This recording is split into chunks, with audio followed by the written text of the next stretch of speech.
According to smart syllabus इसका जो पहला टॉपिक है वो है black body radiation.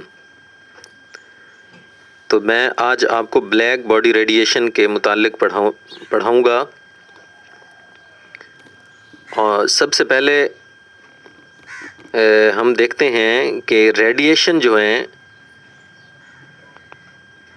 Thermal radiation, उसको हम डिफ़ाइन कर लेते हैं कि जब किसी बॉडी को हीट किया जाता है तो उसमें से कुछ रेडिएशन खारिज होती हैं। क्योंकि थर्म मीन हीट होता है, तो बॉडी को हीट करने से उसमें से रेडिएशन खारिज हो रही हैं, इसलिए उन रेडिएशन का नाम थर्मल रेडिएशन रखा गया है। When a body is heated, it emits radiation which is called the thermal radiation. अब स्टूडेंट हम ये देखते हैं कि ये जो रेडिएशन होती हैं, थर्मल रेडिएशन जो इमिट होती हैं हीट करने पर बॉडी को, इनकी नेचर किस चीज़ पर डिपेंड करती है? The nature of thermal radiation depends on, इनकी नेचर स्टूडेंट दो चीज़ों पर डिपेंड करती है। जब टेम्परेचर कम होगा तो जो रेडिएशन इमिट होंगी उनकी वेवलेंथ लार्ज होगी। जब टेम्परेचर बॉडी का लो होगा तो इमिटेड रेडिएशन की वेवलेंथ क्या होगी? लार्ज होगी। अगर वेवलेंथ बड़ी होती जाए तो वो जो रेडिएशन इमिट होंगी वो लेस एनर्जेटिक होगी, उनकी एनर्जी कम होगी। इसी तरह अगर टेम्परेचर बढ़ाएं एट हाई टेम्परेचर, वेवलेंथ क्या होगी? लो होगी। जब वेवलेंथ लो होगी तो उसकी एनर्जी क्या होगी? वो ज़्यादा होगी। फिर स्टूडेंट सुने, मैंने कहा कि nature of emitted radiation depends on temperature. At low temperature wavelength क्या होगी? हाई होगी। वेवलेंथ अगर ज़्यादा होगी तो उसकी एनर्जी क्या होगी? कम होगी, लेस एनर्जेटिक वेव होगी। एट हाई टेम्परेचर वेवलेंथ जो है रेडिएशन जो इमिट हो रही हैं उसकी लो होगी। लिहाजा जब वेवलेंथ लो होती है तो वो जो इमिटेड रेडिएशन हैं वो स्ट्रॉन्गर होती हैं, एनर्जेटिक होती हैं। उसके बाद स्टूडेंट हम ये देखते हैं कि टेम्परेचर के साथ साथ रेडिएशन जो हैं इमिटेड, उनका कलर कैसे तब्दील होता है। इनमें से लाजमी तौर पे MCQs बनता है और ये वेरी वेरी इम्पोर्टेंट है MCQs के लिहाज से। तो सबसे पहले ये है कि हमारे पास एक प्लाटीनियम वायर है और प्लाटीनियम वायर का अगर टेम्परेचर हमारे पास है 500 डिग्री सेंटीग्रेड, तो इसका जो कलर होगा स्टूडेंट वो होगा डल रेड, हल्का रेड होगा। इसी तरह अगर इसका टेम्परेचर बढ़ा दिया जाए 900 सेंटीग्रेड कर दिया जाए तो चेरी रेड इसका कलर हो जाएगा। इसी तरह 1100 तक कर दिया जाए ऑरेंज रेड हो जाएगा इसका कलर। इसी तरह 1300 तक कर दिया जाए तो येलो हो जाएगा। 1600 तक इसका टेम्परेचर बढ़ा दिया जाए तो ये वाइट इसका कलर हो जाएगा। तो ये स्टूडेंट आपने याद रखना है कि वो यूँ पूछ लेता है कि अगर टेम्परेचर 500 हो तो आप ये बताएं कि प्लाटीनियम वायर का कलर कैसे होगा, तो आपने कहना है डल रेड होगा। इसी तरह वो यूँ पूछ लेता है कि अगर डल रेड एल्यूमिनियम वायर का कलर हो तो उस वक्त टेम्परेचर कितना होगा, तो आपने कह देना है कि 500 सेंटीग्रेड होगा। इस तरह का ये क्वेश्चन एग्ज़ाम में पूछता है, तो आपने स्टूडेंट ये तैयार कर लेना है लाजमी तौर पे। अब स्टूडेंट हम पढ़ते हैं black body and black body radiation.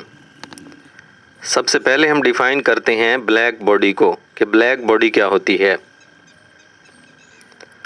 A body which observes all radiations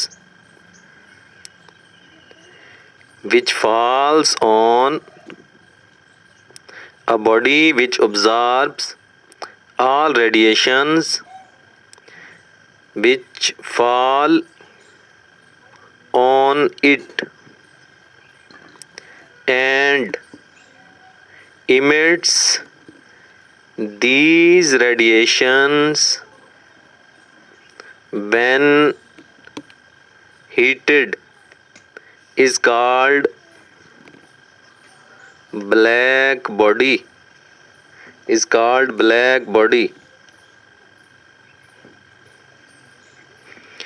The radiations which are absorbed are emitted are called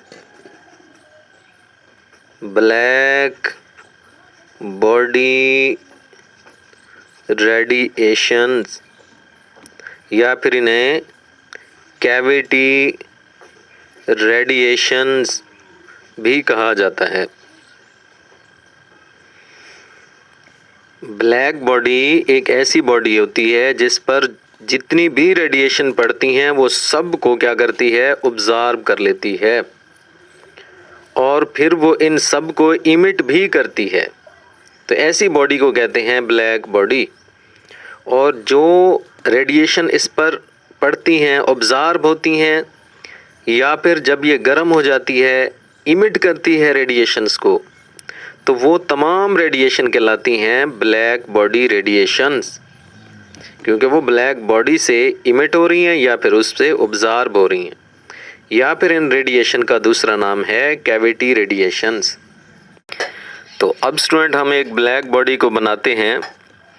late के हमारे पास एक ये क्यूब शेप का हमारे पास ब्लॉक है और इसमें हम यहाँ से ड्रिलिंग करके अंदर एक कैविटी बना लेते हैं।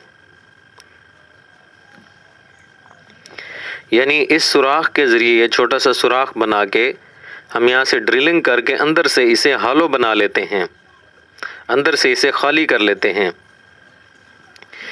ये स्टूडेंट ये जो सुराख है, इस सुराख के ज़रिए इसके अंदर रेडिएशन इंटर हो सकती हैं और अंदर ये देखें कि हॉलो कैविटी बना दिया है।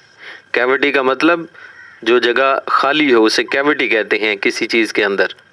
तो ये देखें, ये इसके अंदर मैंने एक हॉलो कैविटी बना दी है और इस सुराख के ज़रिए रेडिएशन अंदर इंटर होंगी इस कैविटी के अंदर। ये जो स्टूडेंट इसके अंदर हॉलो कैविटी हमने बनाई है, इस हॉलो कैविटी को अंदर से हम ब्लैक पेंट कर देंगे। ब्लैक पेंट या कैंडल का जो धुआं होता है, स्मोक, जो ब्लैक धुआं ऊपर निकलता है कार्बन ब्लैक वाला, या फिर उसे हम लगा देते हैं इसके ऊपर हर तरफ ताकि ये ब्लैक हो जाए। ब्लैक बजाते खुद एक कलर नहीं है, absence of light, absence of radiations को ब्लैक हम कहते हैं। तो स्टूडेंट इसके अंदर की जो कैविटी होती है इसके ऊपर हम ब्लैकिश पेंट कर देते हैं या फिर जो कैंडल का लैंप का जो धुआं निकलता है उसको हम यहाँ पर पेंट कर देते हैं, इसके ऊपर लगा देते हैं और अंदर की पूरी कैविटी जो है इसको हम बिल्कुल ब्लैक पॉलिश कर देते हैं, ऐसे समझ लें। तो स्टूडेंट ब्लैक जो होता है, ब्लैक कलर यूँ समझ लें कि वो उस ऐसा कलर होता है जिसके ऊपर जितनी भी रेडिएशन, जितनी भी टाइप की रेडिएशन उसके ऊपर जाकर पड़ेंगी वो सबको अपने अंदर जज़ब कर लेगा, ऑब्जर्व कर लेगा। तो अब स्टूडेंट ये हमारे पास ब्लैक बॉडी तैयार हो गई है और जो रेडिएशन इस ब्लैक बॉडी में जाएंगी वो ब्लैक बॉडी रेडिएशन कहलाएंगी, क्योंकि वो इसके अंदर जाकर ब्लैक बॉडी में ऑब्ज़ॉर्ब हो जाती हैं। और जब ये ब्लैक बॉडी रेडिएशन इस सुराख के ज़रिए, पोर्स के ज़रिए इसके अंदर कैविटी में इंटर होंगी, जिसे हम ब्लैक बॉडी की कैविटी कहते हैं, उसमें जब इंटर होंगी तो वो मल्टीपल रिफ्लेक्शन करेंगी, यानी यहाँ जाकर टकराएंगी, फिर यहाँ से रिफ्लेक्ट होके इधर जाकर टकराएंगी। लेकिन अब इसकी इंटेंसिटी कम हो जाएगी क्योंकि यहाँ पर ये कुछ ना कुछ ऑब्ज़र्व हो गई है। ऐसा नहीं है कि ब्लैक बॉडी जो है वो जैसे ही इसके ऊपर ये रेडिएशन पड़ेंगी उसे फ़ौरन जज़ब कर लेगी। नहीं, पहली मर्तबा कुछ जज़ब करेगी, फिर जब आगे टकराएंगी फिर कुछ जज़ब करेगी, फिर कुछ जज़ब करेगी। तो ये मल्टीपल रिफ्लेक्शन के ज़रिए बिल्कुल ख़त्म हो जाएगी, इसमें जज़ब हो जाएगी बॉडी के अंदर। लेकिन जब ये ब्लैक बॉडी हीटअप हो जाएगी बहुत ज़्यादा, तो जो रेडिएशन इसमें ऑब्ज़र्व हुई थी फिर ये उन रेडिएशन को इमिट भी करेगी। यानी जो रेडिएशन इसमें जाकर ऑब्ज़र्व हुई थी, या जब ये हीट अप हो जाएगी तो जो रेडिएशन इसने ऑब्ज़र्व की थी उनको फिर खारिज भी करेगी, इमिट भी करेगी। तो जो रेडिएशन इसमें ऑब्ज़र्व हुई थी वो, और अब जो इमिट करेगी हीट अप होने पर वो रेडिएशन क्या कहलाती हैं? ब्लैक बॉडी रेडिएशन कहलाती हैं। और ये जो बॉडी है ये ब्लैक बॉडी कहलाएगी क्योंकि इस पर जितनी भी टाइप की रेडिएशन पड़ी उसने सबको ऑब्ज़र्व कर लिया, और जब हीट अप हो गई तो उन सबको फिर ये रेडिएट करना शुरू कर दिया, इसने उनको इमिट करना शुरू कर दिया। तो ऐसी बॉडी जो तमाम किस्म की रेडिएशन को जज़ब कर लेती है और हीट अप होने पर उनको इमिट भी करती है, तो वो बॉडी कहलाती है ब्लैक बॉडी। तो ये ब्लैक बॉडी है जो रेडिएशन इमिट हो रही हैं या खारिज हो रही हैं इससे, वो ब्लैक बॉडी रेडिएशन हैं। इन रेडिएशन को कैविटी रेडिएशन भी कहते हैं क्योंकि ये देखें ब्लैक बॉडी की कैविटी में ये ऑब्ज़र्व हो रही हैं और उस कैविटी से ये इमिट हो रही हैं, इसलिए इनको कैविटी रेडिएशन भी कहा जाता है। स्टूडेंट, ब्लैक बॉडी के बारे में ये कहा जाता है कि ये आइडियल ऑब्ज़र्वर भी है और आइडियल इमिटर भी है।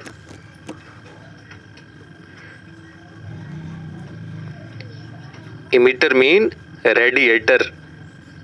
इमिटर का मतलब होता है रेडिएटर, रेडिएशन को खारिज करना, रेडिएशन को खारिज करने वाली। तो इमिटर का मतलब रेडिएटर। आइडियल ऑब्ज़र्वर भी होती है ब्लैक बॉडी के बारे में कहा जाता है कि, और आइडियल इमिटर या आइडियल रेडिएटर भी होती है, क्योंकि ब्लैक बॉडी ऑब्ज़र्व कर लेती है जिस मर्ज़ी किस्म की वेवलेंथ की रेडिएशन इसके ऊपर पड़े ये उसको ऑब्ज़र्व कर लेगी। और जब ब्लैक बॉडी को हीट अप हो जाएगी, हीट अप होने पर वो जो रेडिएशन उसने ऑब्ज़र्व की थी उनको सारी की सारी रेडिएशन को वो इमिट भी कर देगी।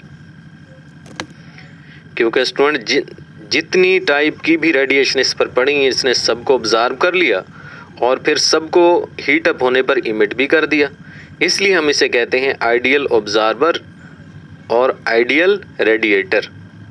लेकिन 100% कोई भी बॉडी ब्लैक 100% आइडियल ऑब्ज़र्वर और आइडियल रेडिएटर नहीं होती। लिहाजा मैं नीचे लिख रहा हूँ कि no perfect black body is possible, कि परफेक्ट ब्लैक बॉडी पॉसिबल नहीं है बनाना, कि जो 100% आइडियल ऑब्ज़र्वर भी हो और 100% आइडियल रेडिएटर भी हो। ओके, तो स्टूडेंट नेक्स्ट लेक्चर में इंशाल्लाह हम पढ़ेंगे energy distribution diagram of black body. तो अल्लाह हाफिज़।